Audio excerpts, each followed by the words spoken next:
Landon with Social Distancing Outdoors. And, you know, today this is the first podcast episode that we're shooting. So we're super amateur and trying to learn all this stuff, but just wanted to start getting some content while some of us are together. So today I have Evan Davis out here with me.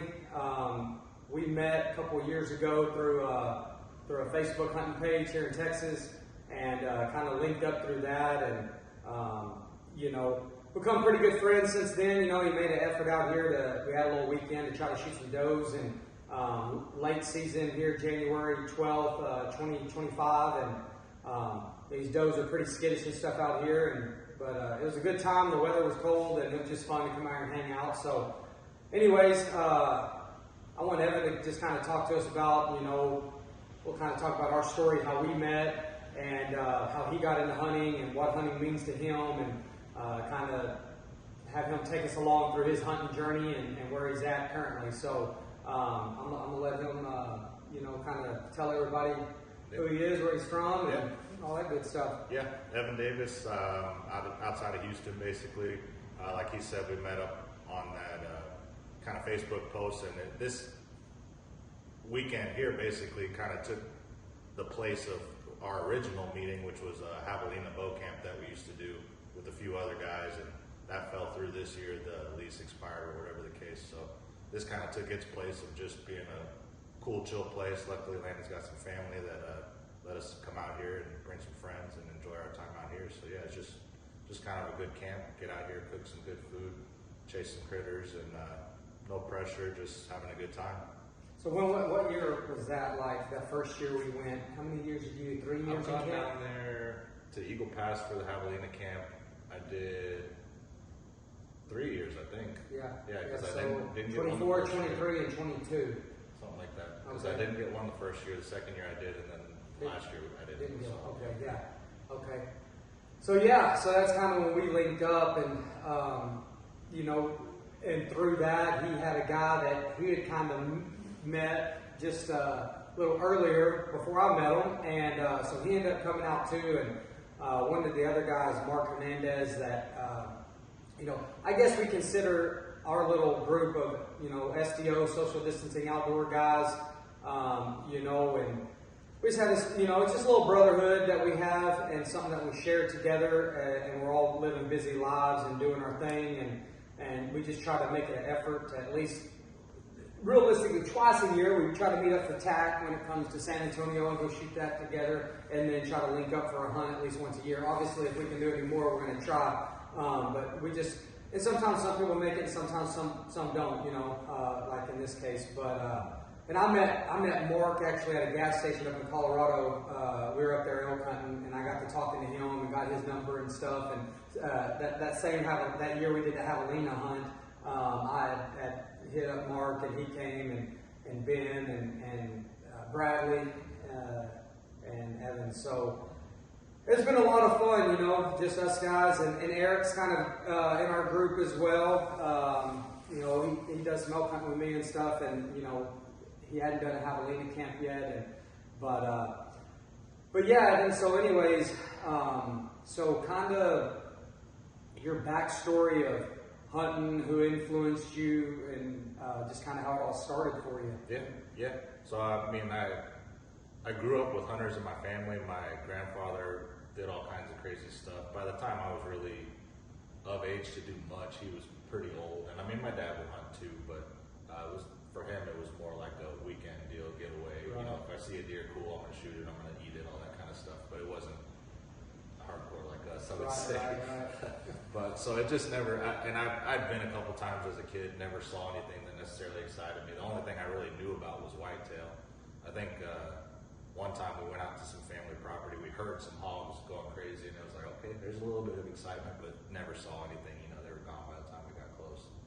So it never really took off for me as a kid, but now probably about 5 years ago, I was getting out of the car world, and that was like my hobby that I turned into my life and career at that point, and you know, own the shop and all that kind of stuff, and got real burned out and fed up with that, got out of it, and decided I wanted something that I could just not have to rely on anybody else, just go out, do my own thing, figure it out, pressure, no big deal. So listening to the Rogan podcast, stuff like that, hearing guys like Cam Haines open up the world and talk about elk hunting and all these cool romantic, like out west in the mountains type of stuff, kind of lit me up a little bit. So I was like, you know what, I'm gonna get a bow. So I got a bow about 5 years ago now. Went out, started shooting targets. I'm like, all right, I'm fairly proficient at that. Now what? So move on to hogs and really kind of cut my teeth shooting a bunch of pigs all over the place. Once I started putting some stuff on social media, it was like, oh, my cousin has this, or my family friend has that, or whatever. So ended up shooting a lot of pigs and learning what works, what doesn't work, all that type of stuff, how to butcher process and whatnot from that. And then just kind of escalated from there. I still never was too fired up about whitetail, because as far as I knew, most everybody in Texas is hunting over a feeder, which has its merits as far as being selective, getting a good mature animal, all that type of stuff. And I think you saw here, just how skittish these animals are too. Yeah. Even though we're sitting a feeder, but we're hunting this late season towards the end, special late season here, and these deer have been hammered, it's not a given. Yeah. Especially with the bow. It's all situational for sure. Yeah. But it just it didn't necessarily excite me. So like some of the first things I did was go out west for on an elk hunt. Right. And had some success, right? Yeah, went on a private property deal, so it wasn't like the full picture romantic chasing them through the mountains, right? Type of but thing. Still got out there and kind of, learned a little bit, right? Learned a little bit about what to expect, and very situational, but it's still a lot to be learned there just to get that rep in. Yeah, just kind of, like most things, you pay a little bit up front to get that experience and get your foot in the door, and then as you pick it up, transition more and more to DIY. And last year drew a couple whitetail hunts in Texas public land, so started getting excited about that, seeing the So sign. would you say you prefer like more of the DIY stuff overall? I know you've done a couple of guided style hunts in Australia and where else? I went to South Africa. South Africa, right? Yeah, and I'm assuming that was mainly all guided stuff. Usually somebody with you like that, and you kind of got to experience that stuff and the elk hunt. And then I think that was more. Was that a semi-guide? They kind of dropped you off. Yeah, that was basically dropping you off. Yeah, so kind of a semi-guide hunt, and then you've kind of done a little DIY stuff. So would you say overall, like what would you say that you kind of gravitate towards the most? And it's kind of case by case, and then obviously the access stuff, especially in other countries, you almost have to pay something for that. Absolutely, yeah, for sure. But then obviously those individuals are going to know the particular species that are in that landscape and all that type of stuff. Right. So it's kind of case by case, but yeah, DIY I definitely like, because I've got a fair amount of free time with my job. So like for me to go out to the national forest a few times a week is not a big deal. Or run up to Centerville and mess with some pigs, or maintain the land or whatever type of deal. So it's easy for me to have the time, and I can spend more time trying to pick up for years that I've missed by getting kind of a late start in my early 30s. So that's kind of the way I look at it, just getting the reps in, like you said. Yeah. So go to Javelina camp.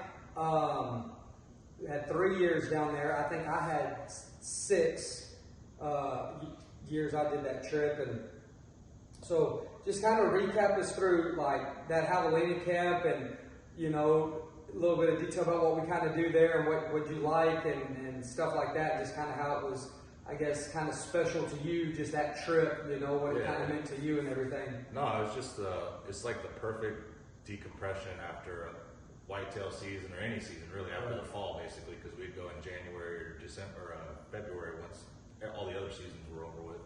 So it was just get out there, no pressure. It wasn't expensive, but it had nice bunks at least. We're not camping in tents. Cook by the fire. Everybody brings whatever game meat they got that year, and just have a good time just with the boys. We hunt hard, no doubt, but that was the other thing, is there's always something to do.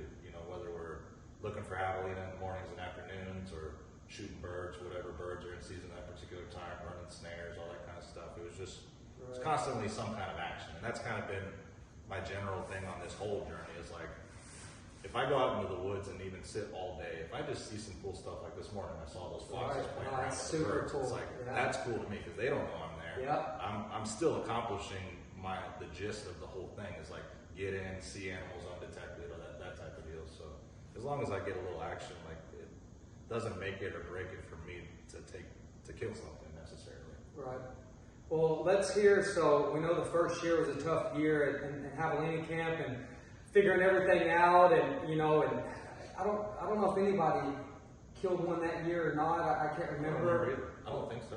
Yeah, I don't think we did. It was just it's a good time down there. It's affordable, but the heavily pressured javelinas, and we bow hunt only for them. You know, and you know, unpressured javelinas, you dang near walk right up to them. These, once you get to about 60, 70 yards, they get pretty skittish. So that first year, yeah, was a challenge. But that second year, I know you came back and you were, I know, determined. I could tell, and you really worked your tail off and worked hard and had some luck. A crazy story with it. So just kind of walk us through that story and just kind of how that hunt went down and who was in it, and Mark and all that. That first year, I was still pretty new on my journey. You know, just starting to break off and trying after some different species outside of hogs and things like that. So it was more like learning a lot too from you guys. You know, because y'all are all super experienced. So getting together in camp, talking archery, talking hunting different animals, and just seeing things. You know, whether it is stuff I'm going to do or not do. You know, the night hunting, thermals, all that type of stuff.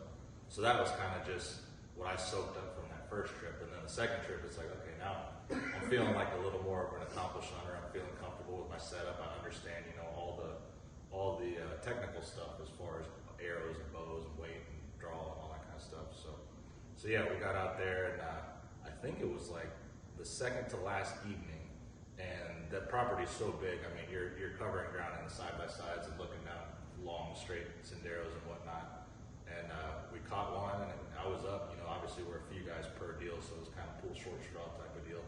But we saw the one in the distance. I closed a pretty good gap, and I tried to cross from one side of the sendero to the other side for better brush. And sure enough, it was feeding away the whole time. And as soon as I got in the middle, it decided to turn around. I was like, dang it. So I just froze, and it stood there, and it didn't exactly spook, but it just kind of like walked off to the side. I did something wasn't quite right. So once it walked off, I moved to the other side. The guys actually drove through as if like we had left, basically, type of deal. And sure enough, you know, right before the sun really started to get low, it popped back out. And I ended up putting a 60-yard shot on it. I mean, I was super comfortable, you know, steady shot. It wasn't moving around too much, stuff like that. But man, it's a hell of a time tracking them in that country.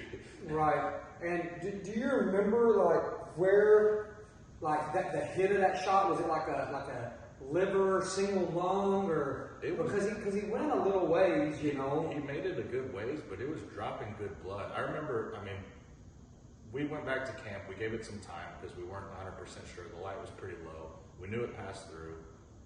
Recovered the arrow. There was blood on it. We found blood right where I hit it, and then off into the brush. So it was like, okay, no rush. It's cold. We'll give it some time. We go back to camp, eat, you know, chat it up, whatever type of stuff. And then I remember me, Mark. Were you with us when we were tracking it? Bradley, I imagine, and maybe Benjamin. I don't know. Ben. Yeah, I can't remember. I don't remember if it was 3 or 4 of us, but it was hell, and it zigzagged back and forth across the sendero. Chris was there that year, I think. Remember, I got sick. Wasn't that? Yeah.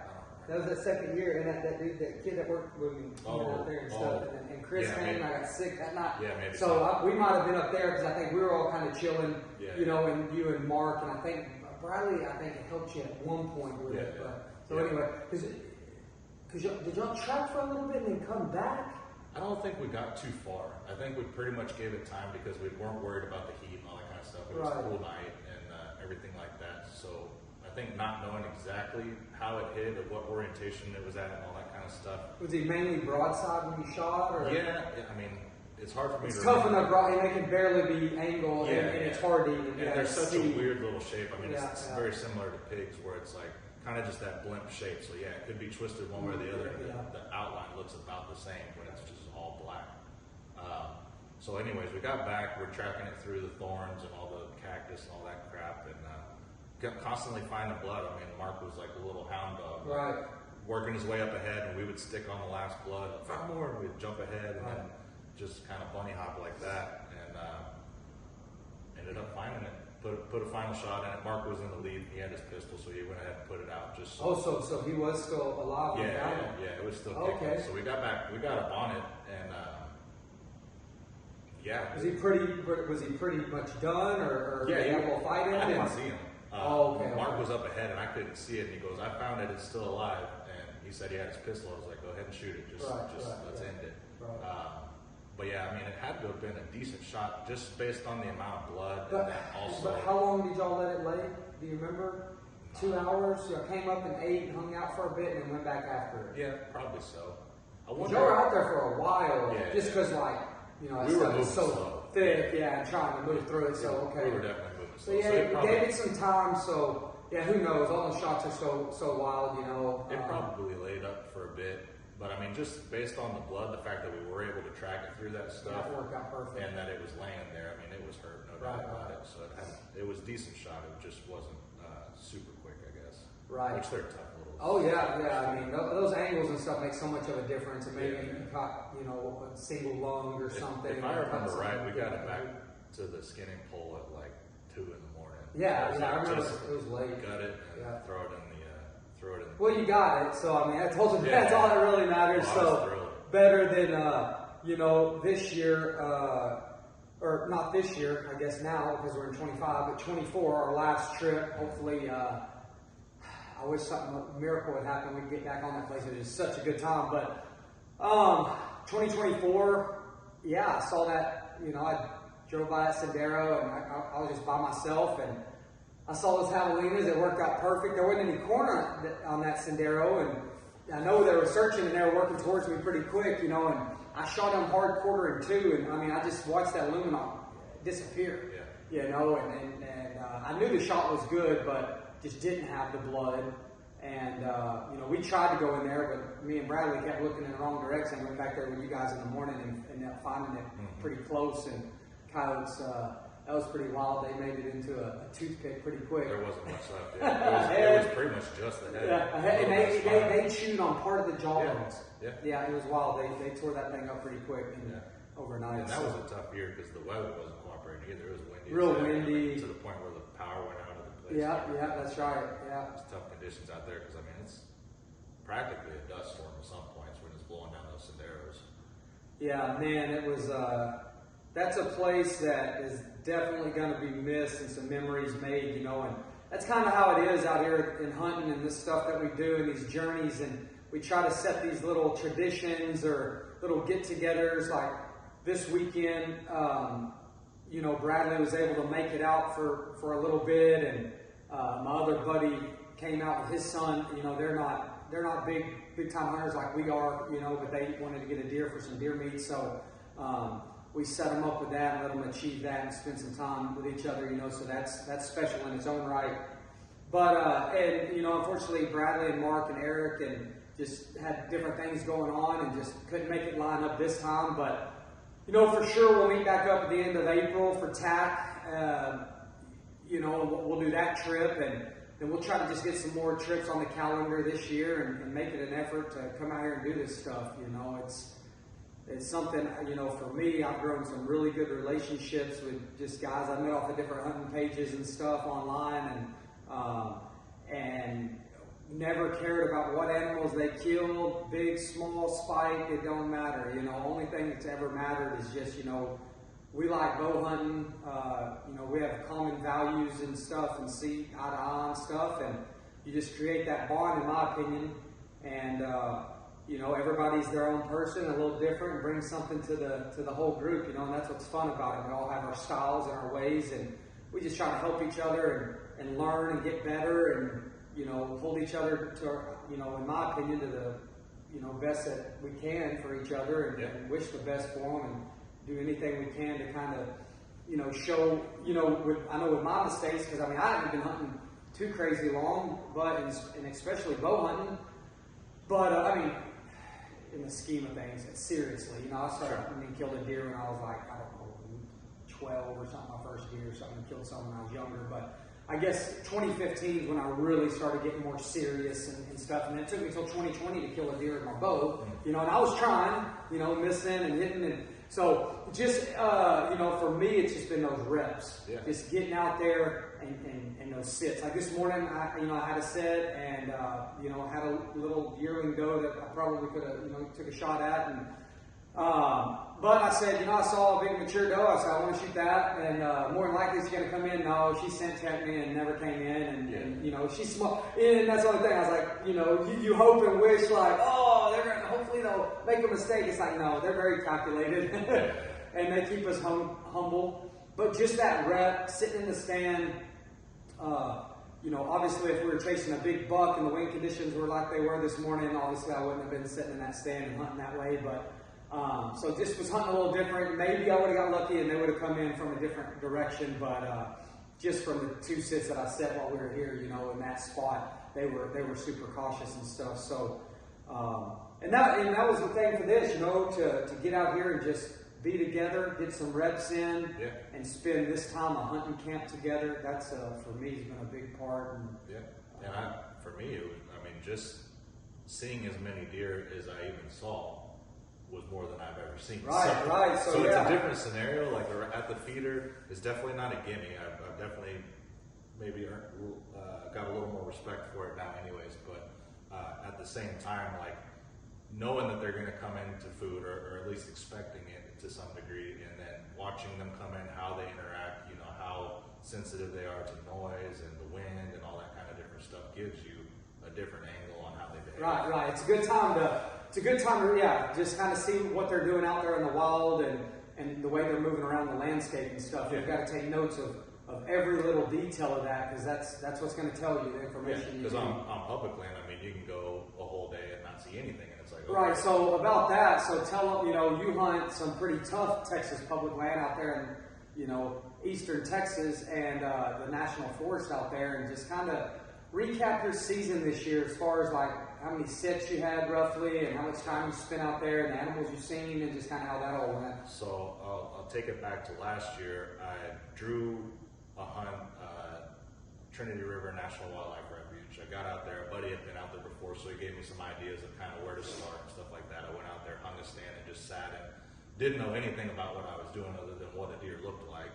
And just sat, and I saw a ton of animals like bobcats, coyotes, all kinds of stuff. Deer, small, big, not too big of a buck, but like forked bucks, stuff like that. And then I was like, okay, picking up on scrapes, picking up on rubs, seeing the trails they're taking, the crossings and whatnot, and kind of learn it from there. And I didn't get anything done there. But after that, I was like, okay, well, I want to stop now. Because it was a shortened season. It was like half of October. Right. So I was like, well, I'm going to go to the forest then and get some ideas of where to start there. And just kind of the same thing, picking up on a few things, putting the camera out, seeing what's happening during the day, the night, whatever. And I ended up shooting my spike, which is my first whitetail, my only whitetail at this point.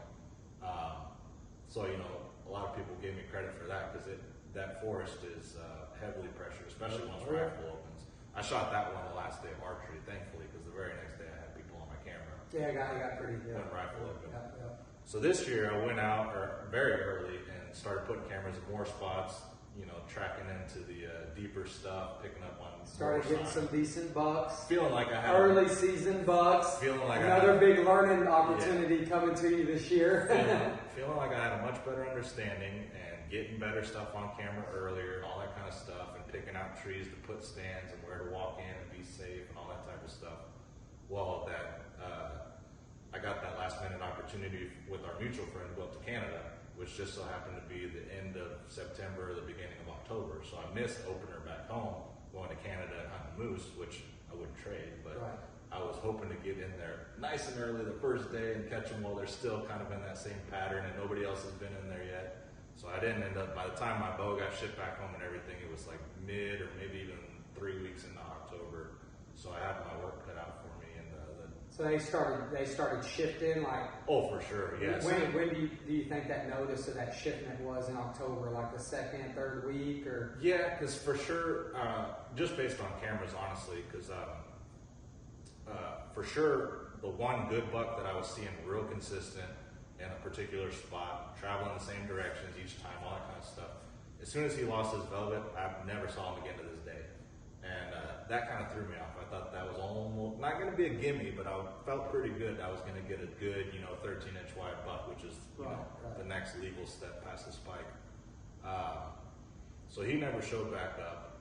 I started seeing some other bucks that had shedded velvet. A lot of them are kind of middle of the road, forks, maybe a couple small spikes, stuff like that. Lots of those. There's a ton of those out there. You can through archery season. So I think they outnumber the bucks by quite a bit, which I think messes with the rut too, not to mention the temperature and all that. Right. Yeah, there's a lot going against you over there in that national forest. So getting out there and just kind of getting into the deeper spots where I can still have good access, but I'm like off the beaten path, because as soon as any season opens, I know there's multiple other people that hunt the particular area that I'm in, and I came across another camera, a couple other cameras or whatever. So I know there's other people in there probably before I was able to get in there by the time I got everything ready. And I think it does just push them into that deep, dark, thick stuff, which they're also safer in because it's harder to get to without making any noise or getting your scent blown in or whatever. Right. But yeah, I probably got, I would say at least a couple dozen mornings, because with it never really cooling off hardly until about now, really, it seemed like they were mostly just continuing their movement from the night into the mornings, and then I wasn't really seeing anything. So I sat quite a few mornings. I had one day where I was in kind of my deepest spot that I had figured out. Now, let me ask you real quick. When you're coming in those mornings trying to get set up, where would you say you're at for, like, did you blow any deer out? You hear any deer blow on you? You hear anything run off? No, even pretty good. Some of the times I'll come, so there's like the main 2-track, because it's got a oil and gas well or whatever on it, and then a power line that it goes to and stuff like that. So I'll take that with my e-bike or even hiking or whatever, and a mile or depending on where I want to go, and then from there branch off and quietly make my way into whatever stand or tree or whatever. And I mean, multiple times under red light, well before sunrise, I'd be walking past deer, walking past pigs. I'd hear something, I'd look over and just see eyes, and they just stood there. They didn't know what I was either. They weren't downwind of me or anything like that. And yeah, I don't know. I never felt like I really hard bumped anything. Right. Okay. I think I had one blow at me that was coming back to bed, and as the sun was coming up, it might have caught on to me. Right. But outside of that, I really didn't even have that. That was kind of my whole point, was like getting those interactions like you can't hear to learn from. If I don't get the interactions at all, it's like I don't even know what I'm doing wrong. Right, for sure. No, yeah, there's just a lot, I guess, to talk about on that topic, trying to slip in. Even seeing eyes, obviously, I think if they smell you, for sure, it's gonna really be a problem. Maybe, not spooking and walking by. I mean, I definitely think their demeanor changes some, because they definitely know the sound of animals that are moving and stuff. So to what degree, I don't know. Yeah. But in those situations, that type of stuff is really hard to get into.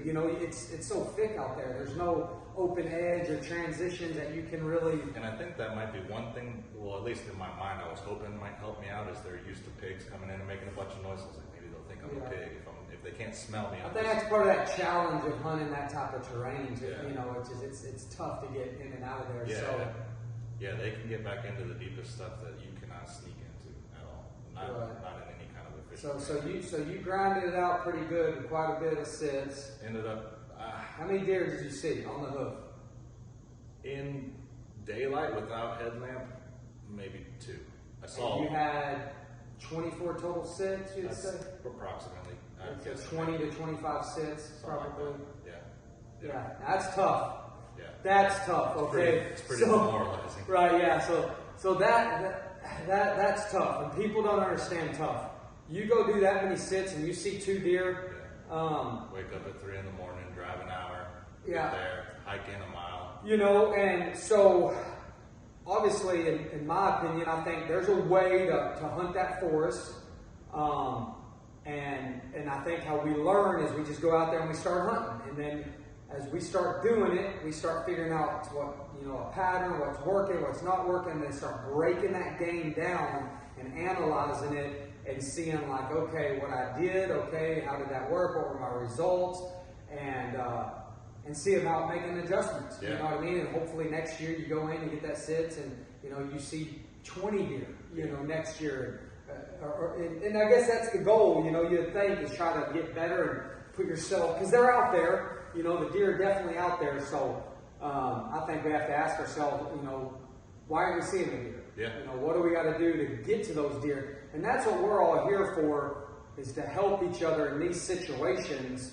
Because see, my buddy Denton, that you guys haven't met yet, so I'm hoping to get linked up with the team and group and everything like that. So Denton is kind of from over in that area and has a lot of history with hunting that type of terrain and stuff. So getting you guys to link up and talk and maybe go shed hunt and stuff like that, I'm sure he can give you a lot of insight on kind of how to hunt that country. Because I'll be honest with you, like I can't, because I've never hunted that country. So I don't know how I would even hunt it. I would just probably do like you were doing and just go in there and start hunting it. So let me ask you, when you had that camera set and you had some good bucks in there and kind of early season and stuff, and you started hunting it. So when you were going in there hunting, like how often were you sitting in the same vicinity, the same sets? How often were you going into those? Were you rotating them, or were you random? Were you going in and just kind of burning one spot and then get out of there, or were you kind of had a pattern where you were going in kind of the same area and working it over? Yeah,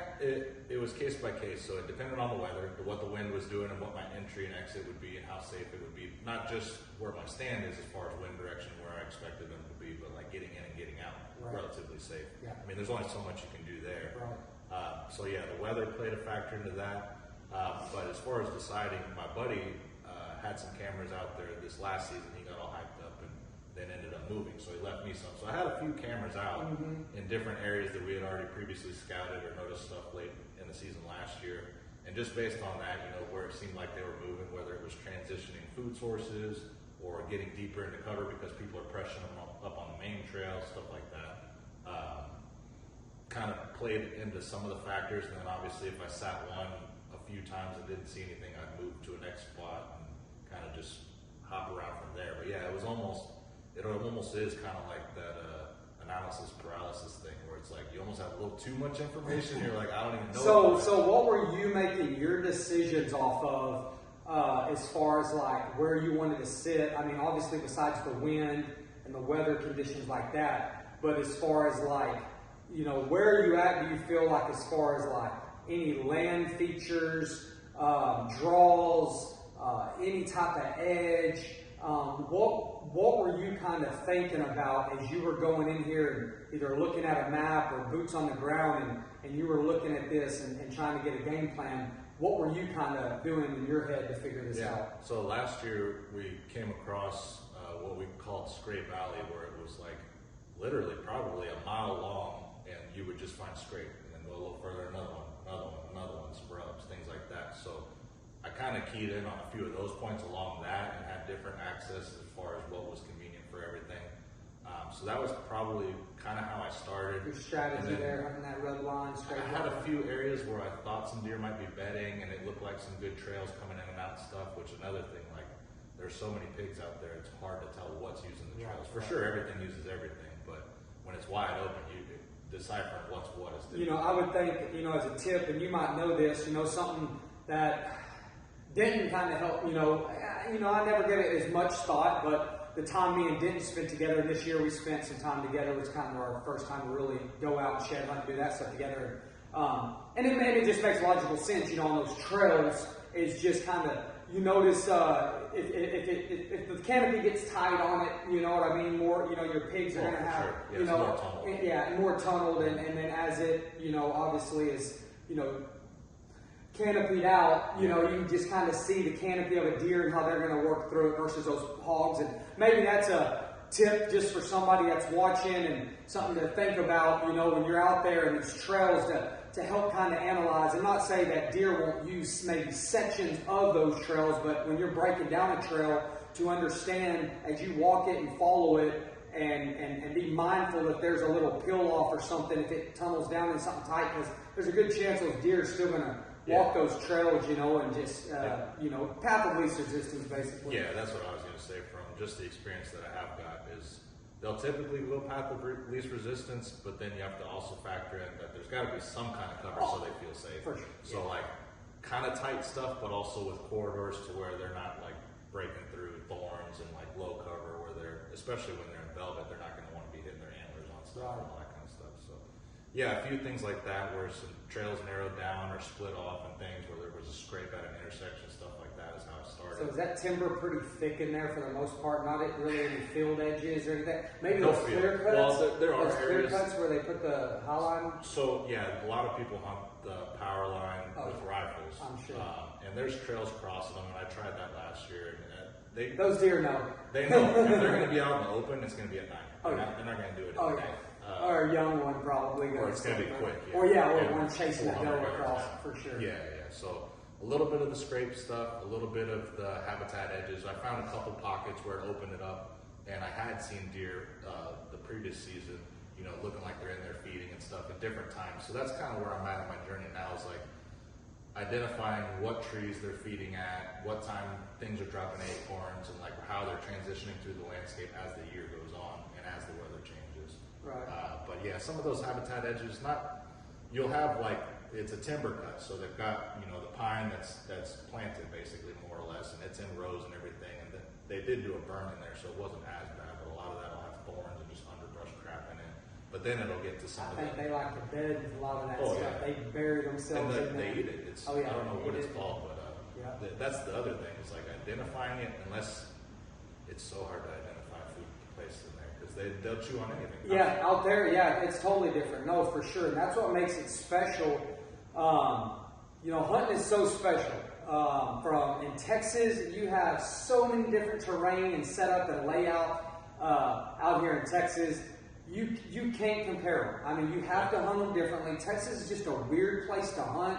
I know a lot of places kind of make fun of us because, we're private, there's fence, and, we hunt corn feeders and stuff like that. But, and not saying, any animal that you get comfortable and no pressure and stuff like that, can become easy to hunt. But some of this stuff, which you saw today here at this little ranch, different times of year, they're different animals, with different pressure on them like that. But and completely different food source here too. Yeah. Even despite the feeders, like right. just in general, like the landscape's completely different. Texas goes from coastal swamps all the way up to mountains, so and everything in between, hill country and cedars and brush country and all South Texas, all that kind of stuff. So.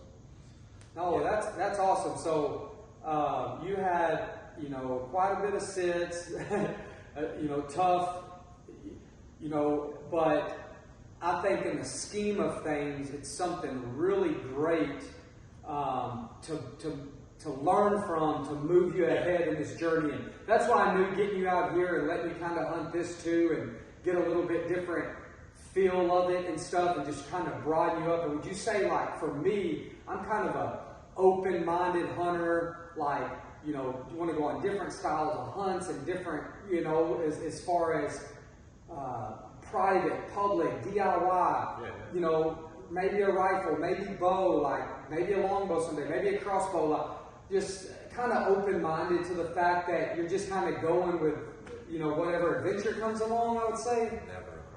Never a crossbow. So never a crossbow. No, circling back to your whole... I don't know why I was sitting there. I haven't looked at it. It's probably a nice one. Circling back to your question about like DIY versus guided and all that type of stuff, I think it's all situational, Right. different environments, different places, and then just how you feel. Like after getting beat up all deer season, to come out here and have a little more of a plush camp and, just go out and have fun. Yeah, you've got to It's recap a recovery type the moose hunt here that you went on. So we got to get a little recap of this. This will be a good little recap of this. So a guy that I know hit me up on this hunt, and unfortunately I already had some other stuff going on and just didn't really have the time to kind of squeeze this hunt in. So I linked Evan up with him, and and he was able to make it work. And so they went on this hunt in Canada? Yeah. So No, I didn't end up planning on doing too much this year, but everything that did come up was just kind of random and spontaneous. I made it out to Sonora with my buddy and was able to get a nice access earlier in the spring when they were rutting. And then, this moose hunt, I just expected to get in the forest and hit it hard, and then, whatever it was, a month out or a couple months out, you linked me up with Rusty. It was that 2-for-1 guided deal in Canada. And that was a good way to start off the fall season for sure, because it was kind of the perfect deal where you're going with outfitters. They know roughly where the animals are. They know the area. Oh yeah, they're out there. They're setting up tents and things like that, but it was pretty primitive. We Yeah. had a little stove in our tent. It wasn't a big tent. It wasn't a wall tent. It wasn't anything like that. They'd cook for us and we'd gather wood and do all that kind of stuff. And it was kind of that perfect combination where, for me anyways, where like, it's a hard hunt, but you're not on your own, so you got some assistance and you have the tools to have a pretty high success rate, at least for all the effort and money and everything that goes into it, the traveling. Oh yeah. But yeah, we got out there. We ended up north of Fort McMurray, about an hour, and then from there we took these crazy Argo off-road, like 6-wheel floating things. Oh, yeah. Another 30 miles into the Deep wilderness. in there, yeah. That was super cool. It was sick. And so there was us, 2 guys from Texas, me and Rusty, and then the other 2 were older gentlemen, which I think is, we got a discounted rate, obviously, and it is a little bit of a pricey hunt even then, but those guys were a bit older. That's their normal clientele, so they try to make it pretty cushy for those guys. But one was from California, the other one in Montana, and this was like his lifelong dream was to get a moose because he didn't think he had a lot more hunts left in him. Right. So they were at. So this is super cool. You get to share camp with some other guys. Yeah. You know, that's always good. You know, different older gentlemen, different walks of life, different goals, different things that they've done throughout their life, and y'all are linking up here in Canada. And he was some type of outfitter or guide for a long time too. So him and Rusty cool. really hit it off. They were calling each other dad and son for like the first day. Awesome. But we made our way in together. We got to like their base camp where they were at, and that was a little more comfortable with wall tents and things like that. And then we branched off and went another 10 miles north or whatever across some more creeks and stuff like that. And yeah, it was just. So is it like a big flat or marshy? Yeah, it's definitely not mountains. It's kind of that. It almost River bottom? Yeah, Creek bottom? I haven't been to Alaska or any further north in Canada, obviously, but that's kind of the vibe I get watching videos. It's like, I think they call it muskeg. It's almost like a mossy type of weird squishy stuff, most of it. There's some woods, obviously, but under all that muskeg type stuff is like, 6-inch deadfall that's been there for who knows how long. So you'll step one step and sink down into what feels like mud, and then the next step you're on top of the thing, breaking your ankle because you didn't see it under the grass and everything like that. Yeah. So it was tough terrain. The hunt itself wasn't. It was similar to whitetail, I would say. Where you pick a spot where you think they're coming through a trail, or you find they make a ton of sign too and stuff like that. And, more like elk, I guess, kind of a combination of the two. You're calling, obviously, for the bulls to come in. Had a couple close encounters where we could hear them, doing their grunts coming in and stuff, and then they would just get downwind of us or whatever. The setup wasn't quite right, or they came in from where we weren't expecting. But Rusty got his. His was more of like a self-defense. It came in. So afterwards, like in retrospect, it seemed like there were basically 3 bulls competing for at least one cow. Maybe there were a couple cows there, and they had seen them, 2 bulls fighting, and the other one watching them fight with a cow off to the side on the side of the lake one day. So they were on the rim of that lake, and they called and called and called. And I guess the smallest of the group came first, and he was like, "Oh, here's my chance. I'm gonna go get me a girl." And he came right into Rusty, apparently thinking that he was the girl because they were spraying cow piss all over. Oh yeah, right. And his guide was like a little further back, cow calling. And he came. Apparently, it was literally self-defense. We heard one rifle shot from where we were. We're like, okay, that's good. And then another rifle shot. Like, all right, he got a second shot, sweet. And then a third rifle shot. We're like, uh-oh, that might not be good. But yeah, he dropped it. It was right there. Did you shoot him with a rifle or both? Yeah, no rifle. Yeah, we both got ours with the rifle. Just the way it came together, that was how it had to happen, basically. Right. So we ran over there to help him out because it was just a fun time. It was almost, in an essence, almost like Javelina camp to some degree because there's grouse and there's other things. A lot of other stuff to do. It was an adventure. And it was. And it's something completely different than anywhere else. We're seeing wolf tracks and things like that. The other camp. What bear did y'all have up there? Just black bears? Mm-hmm. Yeah, no grizzly.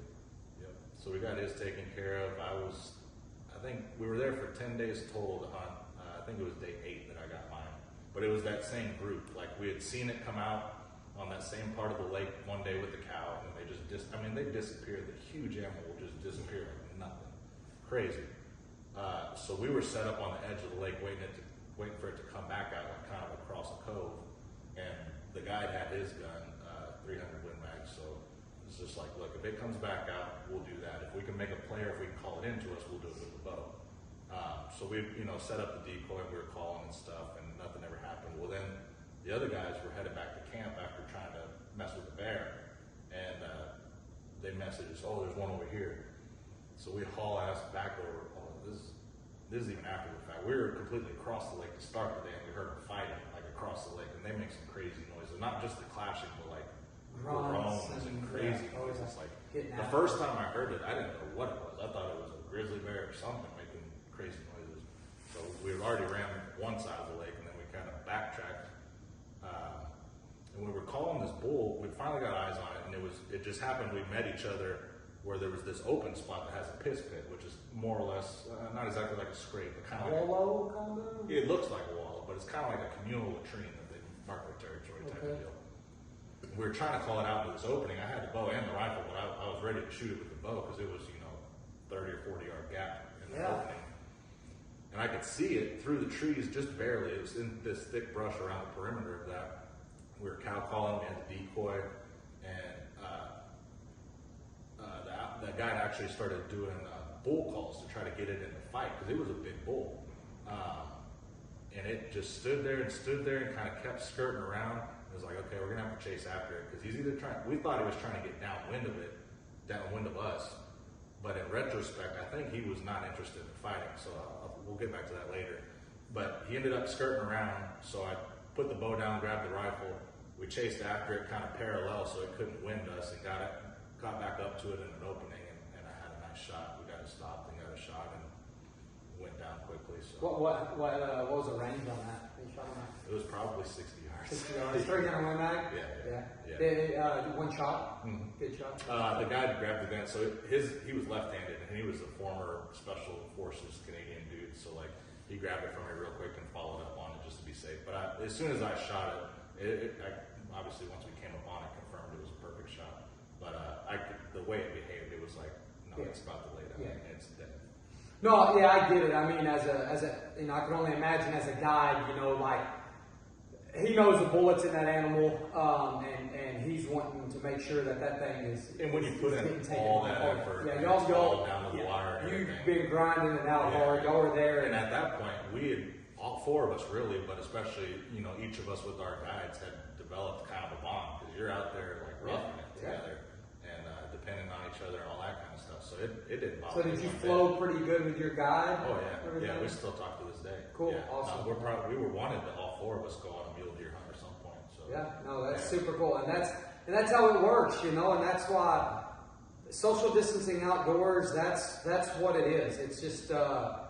As we cross paths with people, we're just going to link up and hunt together, and it's just something special about that, and just going on these hunts, you meet some great people. And there's such a wide range of types of hunters, especially here in Texas. You got the guys that want to go high fence, that want it easy, just get in, get out, show me the menu of deer and shoot them. Right. All the way, I would say we're closer to the further end of that spectrum where we are going to Colorado, hiking in miles and, trying to pack stuff out on our backs and stuff like that. So to find a group like us, and even those guys in Canada that are like-minded, where you can really bond, because that is kind of a niche in a way. Yeah. Oh, yeah. These adventure hunts is where it's at, and that's Christian, with Hunter's Advantage, and we become friends, and he's wanting to kind of get out there. He's went to Saskatchewan, I think, and shot a black bear up there. But he's wanting to get out and do some more of this stuff too. So I've kind of been, logistic-wise is tough for a lot of these adventure hunts.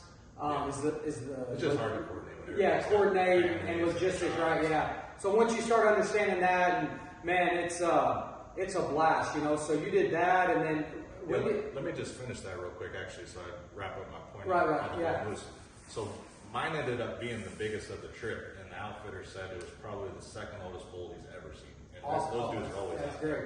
So we got to it, we're skinning it and everything, and pull the skin back, and there's punctures in that animal, in its back leg, it's bruised up on its ribs and everything.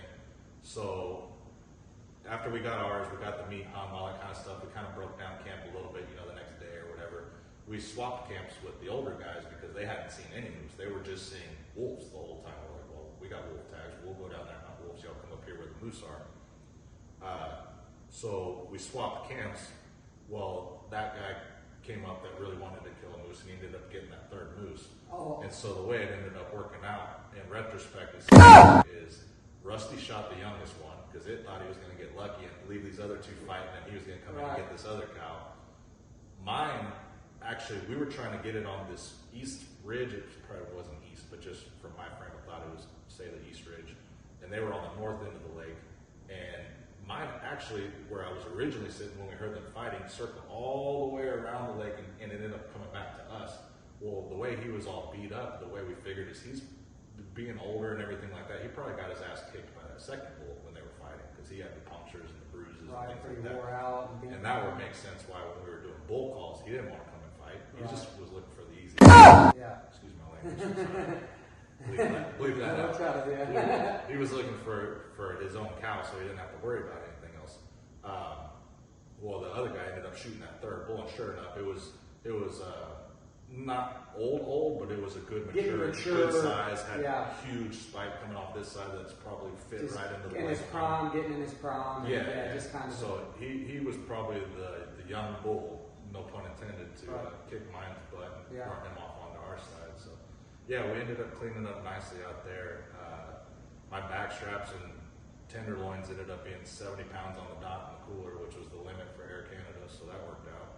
And then I think I had another 20-something pounds in my backpack that we were able to freeze and just carried on the plane with me. So that was awesome. It was a nightmare in the airport. We don't have to get into that. Yeah. But yeah, all the rest of the meat got donated. My guide took home at least 100 pounds, probably more than that. Oh yeah. And then the rest went to, they were all the guys there were ex-Canadian Special Forces, so all of it goes to like service members and the local bases. Right. Oh yeah, everything's accounted for. You got a good chunk of meat, and you got 90 something pounds, and everybody got to kind of share off of that thing, and that's something awesome, man. You know. Yeah. So that was where, like, with that bond and everything, the intentions that we had already set, I was already to the point where I was like, I've seen some really cool stuff. You know, we've seen the moose, we've seen the bear. We chased the bear out of camp one day. All the different things, shooting grouse, you know, cooking beaver that they had trapped, all that kind of stuff. I was like, I'm content. You know, I needed this to just decompress, get out. You got ice, you know, the icing on top. And as soon as I set that expectation of like, I'm good no matter what, everything worked out. And for him to do the follow-up shot, like, that was almost just one more thing we could bond over. Like, it was just, it was a team effort for sure. No, absolutely, man. No, for sure. That's awesome. You know, I was just getting back from Kodiak, Alaska, and y'all were just heading up. You know, so that was it was a good time, a good year, and these hunts have a funny way. And I've just learned that my expectation when I go on these adventures and on these hunts is, you know, just be there for the experience. And sometimes, you know, they go the way you want them to, and sometimes they don't. You know, but I don't let that determine, you know, the quality of that trip, right? If you're focused on that animal and you put everything into that animal, and that's where your happiness is, and if you don't meet that expectation, then, you know, you're hard on yourself. You know, it's just, I don't know. I try not to do that. You know, I'm hard on myself to a degree to become better and stuff like that, but I don't let it jeopardize the overall experience of what it all means. And especially our group, we all hunt hard. We're all trying to get that done. We all enjoy the meat that it provides for our families and all that type of stuff. But not to the extent to where, we're going to be like crying in our pillow if it doesn't happen, that type of deal. No, it's just most of the time when it doesn't happen, there's a good majority of the time we made a mistake, and we have to try to figure out what that mistake was and fix it and be open-minded to fixing it. And sometimes, you know, some things are just out of your control, you know, and you just do it the best you can with wind and rain or whatever it is. And well, that's awesome, man. You know, this journey with all of us has really been something, you know, special for me, and just keep adding to it and keep pushing, and already, you know, getting into this year and setting goals and things like that. Do you have any hunts like on the books for this year for 2025 yet? Do you have anything, you know, that you're gonna for sure do? Maybe up in the air on you're gonna do, and then assuming you're back in the national forest, you know, we talked about coming up out of state. You know, we don't mention states, but going out of state that I've been hunting a little bit, maybe get you up there some. And no significant plans, other than I'm sure I'll be back in the forest to some degree, or probably a large degree. We've got some family property in Centerville that now that I know what I'm looking for, and learning more about the habitat stuff, I may start messing around and trying to set you up a little set or something, like maybe set you up a little feeder or something. And for deer. Aside from that, nothing too much on the books. I did put in for a Wyoming tag for elk, but I think it's pretty low draw odds because Rusty was doing it. So you put in with them? Yeah, I did a party deal with them. Yeah. No, he asked me about that. Man, I got my eggs in Colorado. Yeah. Just because of this mule deer tag, I want to have my elk tag and mule deer tag together. Yeah, you know, yeah. And I'll probably apply for that too with y'all as a group because I went to that same unit previously or units, but got out there early and life started happening, so I had to leave before y'all got there. Right. Yeah. And you know, and that's how I look at it though. It happened the way it was supposed to happen. You know, it wasn't planned that way. You planned on going out there a little early, kind of get, you know, your feel for it. We were going to be showing up and all kind of linking up, and unfortunately life and things happen and change those plans a little bit. But no, we're definitely gonna, you know, get back out there and do it. I mean, I really enjoy that hunt too that I've been going and doing there. And, so trying to just expand with more guys going up there, experiencing that, and you know, that's why it's important. You know, our friendship and what we you know we built, and like my buddy Joey lives up in New Jersey. Dude's a phenomenal whitetail public land hunter. You know, he does really good, and so he's taught me a lot. And Denton, like I was saying, out there in East Texas and that stuff. And we went and scouted a little bit of East Texas land this past summer.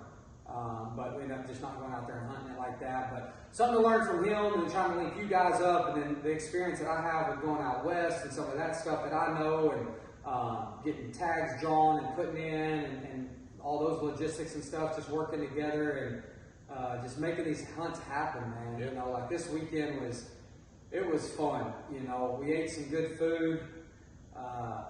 You know, we had a good time, and yeah, it's always special to just enjoy the moments you get with the people you get to have them with, and the things that mean something to you.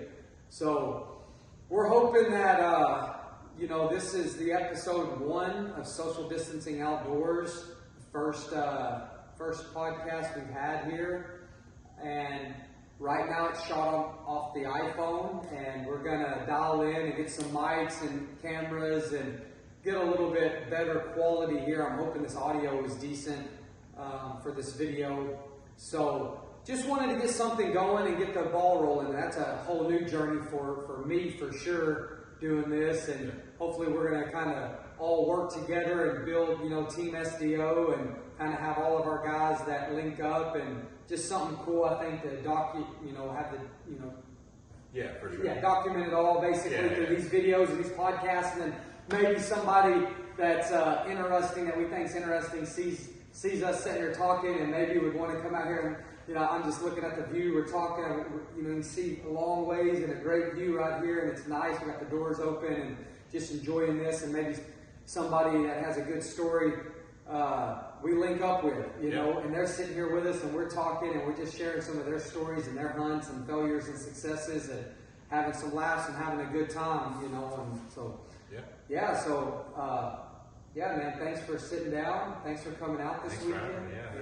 And you know, I'm excited, you know, hopefully TAC will all be back together, and we'll go out there in San Antonio. A little recovery, and then be right back at it. Well, me and Bradley are still grinding pretty hard, you know. Predator hunts. Yeah, with the predator stuff, so we're still in it a little bit, and then maybe but it's only weekends and every other weekend or so get to recoup some. But yeah, y'all, thanks for watching. I hope y'all enjoyed this video. You know, just look out for some more of our videos. I'm not sure when they're going to be coming out, and I'm going to have them spaced apart where it's going to do the best we can do while we're learning this and trying to get them posted and, you know, edited halfway decently and stuff like that, and get them out there for you guys. So just keep an eye out for that next video. Y'all take care. Thanks.